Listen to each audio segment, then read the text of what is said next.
नमस्कार। Arvind Sinha RTI YouTube channel में आपका स्वागत है। आज हम बताएंगे कि यदि रेलवे में आपको आरटीआई डालनी है तो हम कैसे डालेंगे।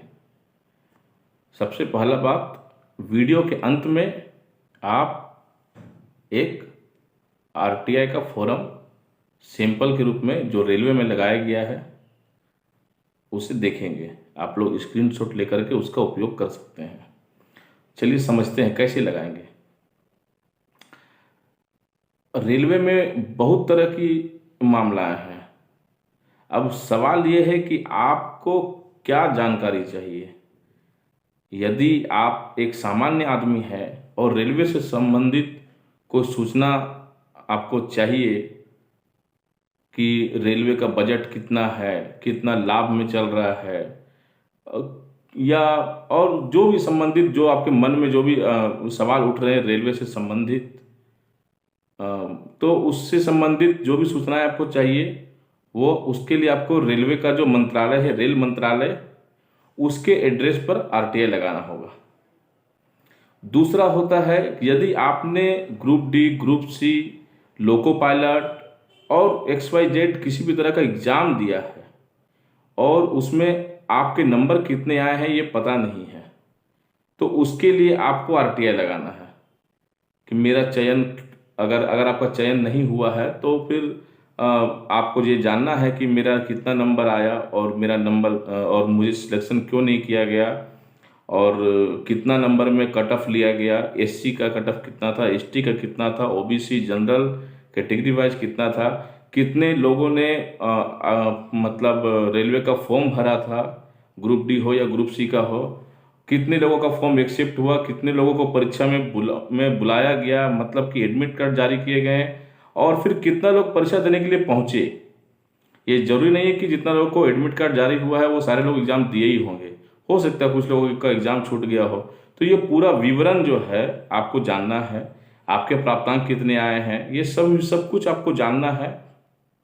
इसका कितना चरण में एग्जाम हुआ, पहला चरण में कितना स्टूडेंट्स क्वालिफाई किया, दूसरा चरण में कितना क्वालिफाई किया, मेरिट लिस्ट किस आधार पर बना, ये सब चीज़ जानने के लिए आपको जिस जोन से आपने परीक्षा दिया था या अप्लाई किया था, आपको वहाँ पर उसके लिए अप्लाई करना होगा। जैसे कोई पटना RRB फॉर्म भरता है, कोई रांची भरता है, कोई गोरखपुर है, तो जिस जगह का है, जिस एड्रेस पर हम लोग फॉर्म भरते हैं उसी एड्रेस पर जो है सो आरटीआई आवेदन भी लगेगा। हाँ, एक चीज ध्यान आप लोग सबको अच्छा से दिमाग में बैठा लीजिए कि ऊपर का जो 2 लाइन है, मतलब 1 लाइन है, वो सब में समान रहता है। सेवा में नीचे जन सूचना अधिकारी महोदय, उसके नीचे में कार्यालय लिखना होता है। यदि आपने पटना भरा है तो पटना RRB लिखेंगे, ठीक है, और उसका कार्यालय जो है उसका एड्रेस लिखेंगे वहाँ पर, जो कार्यालय का एड्रेस है। अगर आप रेल मंत्रालय में भर रहे हैं तो रेल मंत्रालय और उसका जो एड्रेस है वो आप नेट से खोज के देख लीजिए कि वो एड्रेस कहाँ पर है, आप उसको लगा दीजिए। अगर कोई सूचना आपको PMO से चाहिए तो आप PMO में भी लगा सकते हैं, प्रधानमंत्री कार्यालय, ठीक है, उसका भी आपको जो एड्रेस है वो आपको मिल जाएगा नेट में।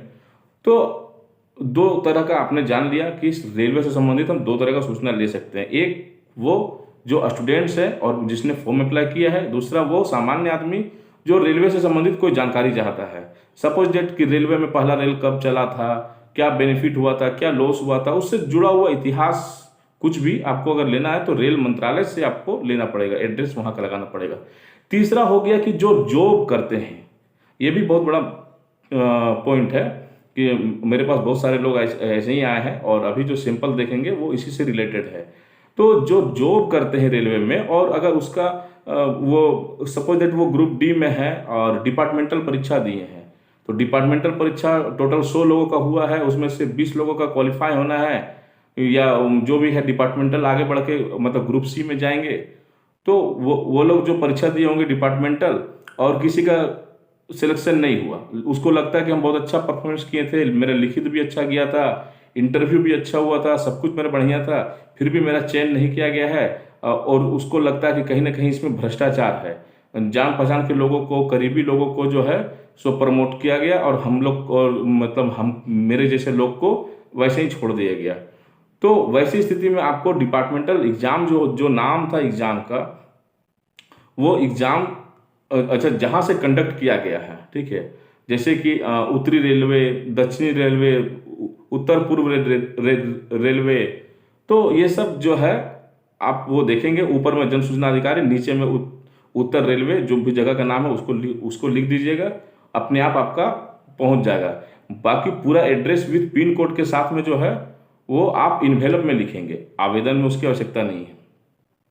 तो उसमें आपको क्या करना है कि आपने जो रेलवे का डिपार्टमेंटल एग्जाम दिया था उसका भी कुछ नाम होता होगा, ठीक है, तो आप उसमें उस एग्जाम का नाम लिखेंगे कि मैंने नहीं, इतना तारीख को ये डिपार्टमेंटल एग्जाम दिया गया था, कंडक्ट हुआ था, उसमें कितने सारे लोगों ने पार्टिसिपेट हुआ उसकी पूरी सूची दीजिए, कितना लोग उसको क्वालिफाई किए, ठीक है, क्वालिफाई लोगों की सूची दीजिए, जो डिस्क्वालीफाई हुए उसकी सूची उपलब्ध कराइए, उसकी सत्यापित सूची, और जो किस आधार पर उसका मेरिट लिस्ट बना, ठीक है, आप अपना नाम डाल दीजिए कि एक्स नाम का लड़का का जो है सो कुल प्राप्तांक कितना आया, उसका चयन किस आधार पर नहीं किया गया, ठीक है। तो इससे संबंधित चीज़ जो है, तो वीडियो बहुत लंबा हो जाता है, इसलिए हम उतना मतलब दिक्कत होता है बताने में, हमको लगता है कि इंटरेस्ट नहीं लेंगे आप, इसलिए हम उसको शॉर्ट बता रहे हैं। बाकी आप पूरा उसमें देख सकते हैं, और अगर विस्तृत जानकारी चाहिए तो आप फोन पर भी हमसे बात कर सकते हैं।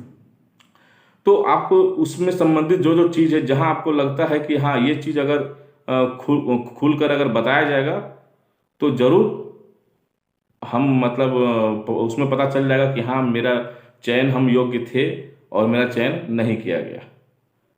तो आप जो है सो वीडियो को देखिए, वो जो दिया गया है सैंपल, उसका स्क्रीनशॉट लीजिए, और फिर जो कोई भी क्वेरी हो तो आप बेहिचक कमेंट कीजिए, कॉल कीजिए, ठीक है, हम डिटेल्स बताएंगे। और भी अगर किसी प्रकार की आप वीडियो चाहते हैं तो आप मुझे कमेंट करके ज़रूर बताएं। धन्यवाद। जय हिंद, जय भारत।